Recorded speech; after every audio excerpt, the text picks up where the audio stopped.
Anthony Davis, but he was the second best player on the championship team. When Luka wins the championship, by the way, he just led them to the finals last year. Has been all NBA 5 times. He's going to be the best player on the championship team. So to me, it seems like they didn't want to pay Luka. I'm going to go with an easy one for me. Yeah. And this, hopefully this is non-controversial, but he was my teammate, and he's also one of the best players in the world. And to coach in the NBA, you need one of the best players in the world. It's Luka. Just the excitement of being able to add a caliber player like that, a generational talent like that to our franchise, is something that's given me energy. The NBA has witnessed its share of blockbuster trades, deals that redefine franchises and shake up the league, but this was something else entirely. When Luka Dončić was dealt from the Dallas Mavericks to the Los Angeles Lakers, it wasn't just a surprise, it shattered expectations of what was even possible. A generational talent, a fan favorite, and one of the most decorated young stars in basketball, gone. Just like that. And weeks later, the shock still lingers. If anything, it's only intensified the debate. At first, all eyes were on Dallas. What could have led the Mavericks to part ways with their franchise cornerstone? Was it tension behind the scenes, a clash over his role? Or was there something deeper, something the public wasn't meant to see?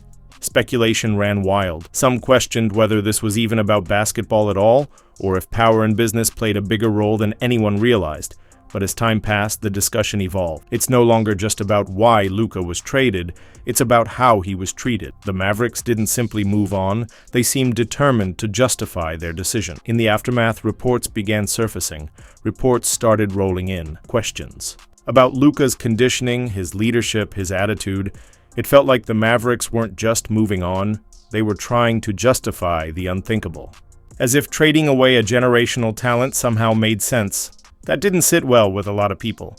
Former players, NBA legends, and even Luka's own teammates spoke out, shutting down the criticism and calling out Dallas for how they handled the situation. Now, the story isn't about Luka being a problem. It's about how the Mavericks let go of a superstar and then tried to rewrite the narrative. Today, we're breaking down the biggest reactions from the players, the league, and the fans. Analysts and insiders aren't staying silent. From fiery callouts to blunt reality checks, the NBA world isn't just watching this trade unfold. They're making sure Luka Doncic's name isn't dragged through the mud. Love him or hate him, one thing is undeniable. Greatness speaks for itself. And if there's one person who never holds back, it's Matt Barnes. A fierce competitor on the court, Barnes has carried that same no-nonsense attitude into his media career.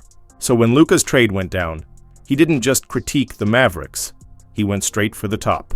In a heated podcast episode, Barnes delivered one of the most ruthless callouts of an NBA owner in recent memory. Mr. DeMont, take a step back, take a seat.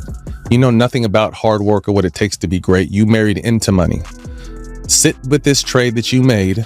Hopefully Anthony Davis gets healthy, and I wish Dallas Mavericks the best moving forward. But shut the up, man. We all know how good Luka is. We don't give a what you have to say. Just sit back and be an owner. Barnes didn't just question the Mavericks' decision, he completely dismantled it. He painted a picture of an out-of-touch billionaire who inherited power without truly understanding what it takes to build a championship. Eyed a team, and let's be honest, he's not the only one who feels that way. From the moment Luka was traded, fans, players, and analysts have been left stunned, struggling to make sense of how Dallas could justify moving on from a 25-year-old generational superstar. But instead of owning their decision, the organization seemed more focused on spinning the story. They pushed whispers about Luka's conditioning and leadership as if they needed to convince the world that trading away their franchise player was the right move. That kind of spin? It's exactly what infuriates former players like Matt Barnes.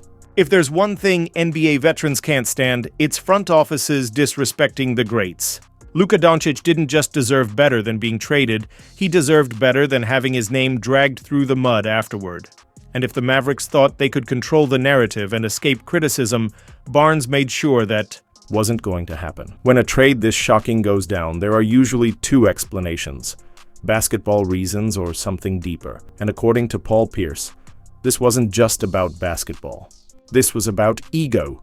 In a recent podcast episode, the Celtics legend didn't hold back, calling out the Mavericks front office for turning their backs on their entire future. Man, it's just like, it's some egos that got involved in all of this. Like, you traded the whole future, the whole face, the whole city was on his back and you just said, we don't need you. Like, seriously? This is one of the most unprecedented things I've ever seen. Like, where do they go if they don't make the playoffs? Because they made this trade thinking like right now. Paul Pierce is asking the real questions. The Mavericks didn't just make a bold move, they bet their entire future on this trade working out immediately. No backup plan, no rebuilding phase, just an all-in gamble with zero guarantees. But why? That's where Pierce's theory gets interesting. He believes this wasn't just about basketball, it was about control. Someone in the Mavericks front office, or maybe even ownership, wanted to send a message. Was Luka gaining too much influence? Was there tension behind the scenes? Did the organization just want to remind everyone who was in charge? Because let's be real, you don't trade away a player like Luka Dončić unless there's more going.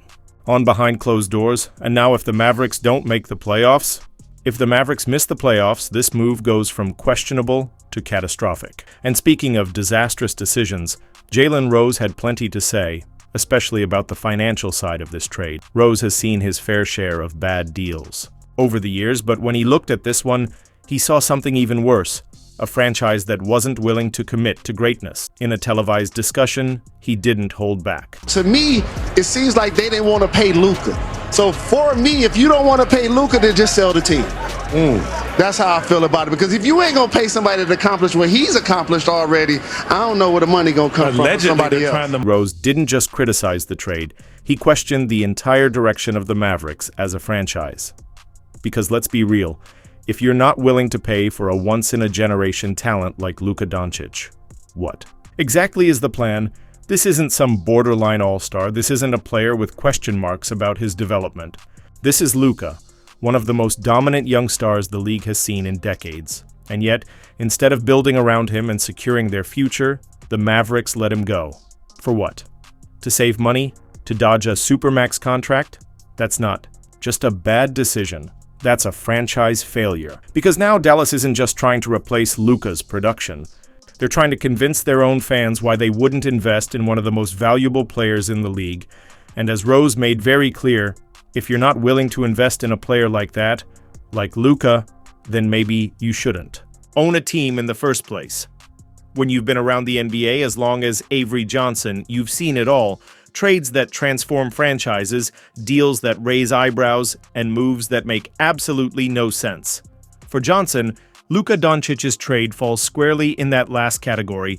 The former NBA champion, coach, and analyst took to social media to voice his disbelief, struggling to understand how the Mavericks could possibly justify letting go of a player like Luka. No way.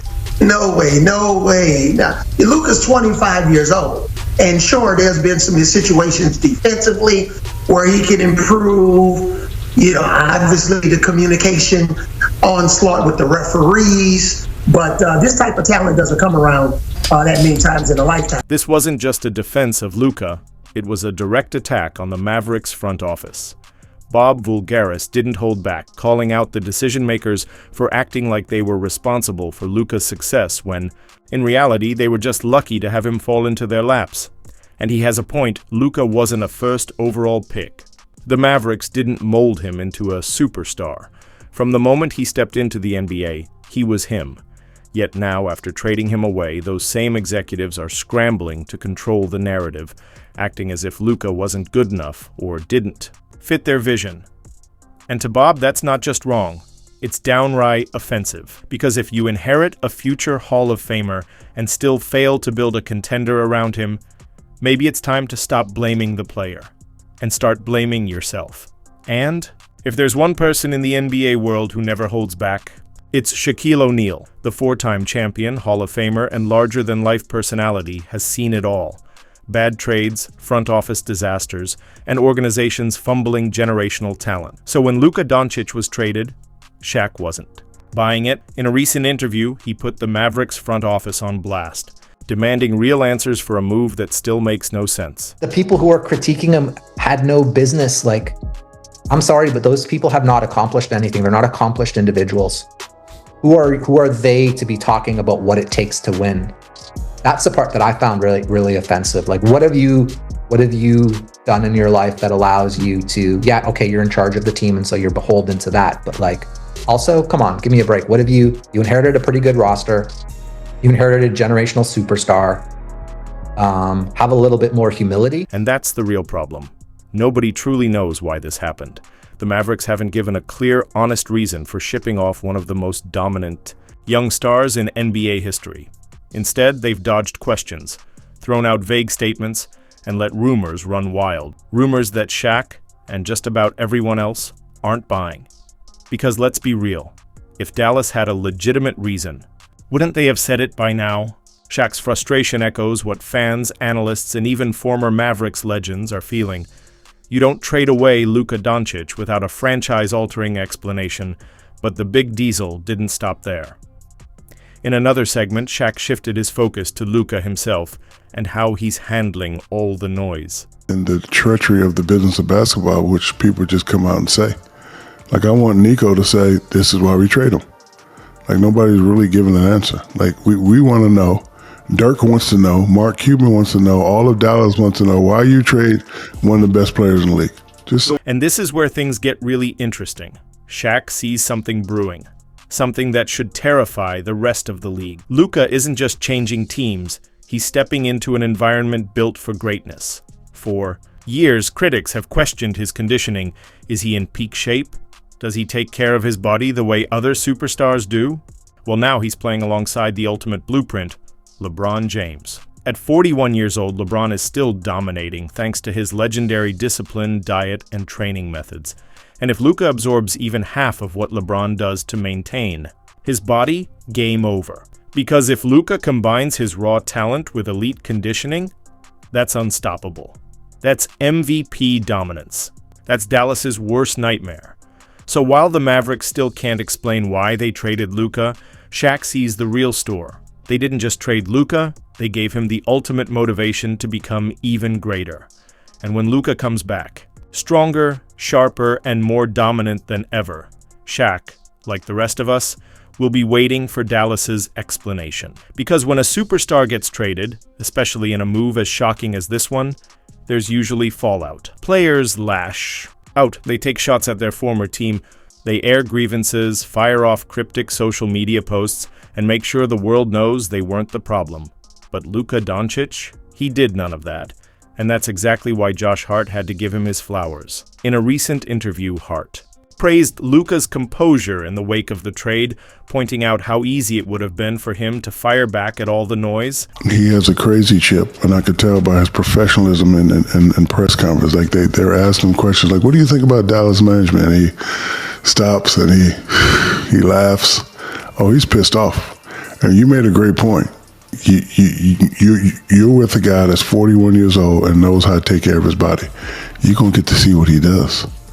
And maybe he's going to be like, hey, man, people calling you fat. Let's try this for a week. Let's do this. Like, LeBron, what do you eat? How do you do this? How do you do that? And LeBron, like you said, they're going to be trading secrets. That's real respect coming from a fellow NBA player. Because let's be honest, the Mavericks didn't just trade Luka, they let the media tear him apart on the way out. Reports questioning his weight, his leadership, his commitment, all the things teams usually say about problem players. And yet, Luka never fired back. No bitter press conferences, no tell-all interviews exposing Dallas's dirty laundry. He let his game do the talking.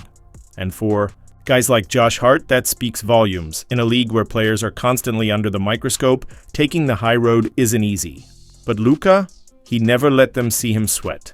And that's exactly why the people who've actually played alongside him, the ones who know what it takes to succeed, continue to stand by him. Just ask Marcus Morris.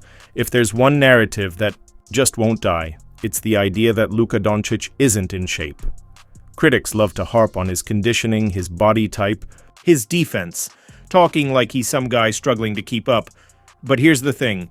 Luka is dropping 30-point triple-doubles in his sleep. And Marcus Morris, who's actually played with him, wants people to stop acting like that's normal. In a recent interview, Morris shut down the ridiculous notion that Luka's conditioning was ever a problem.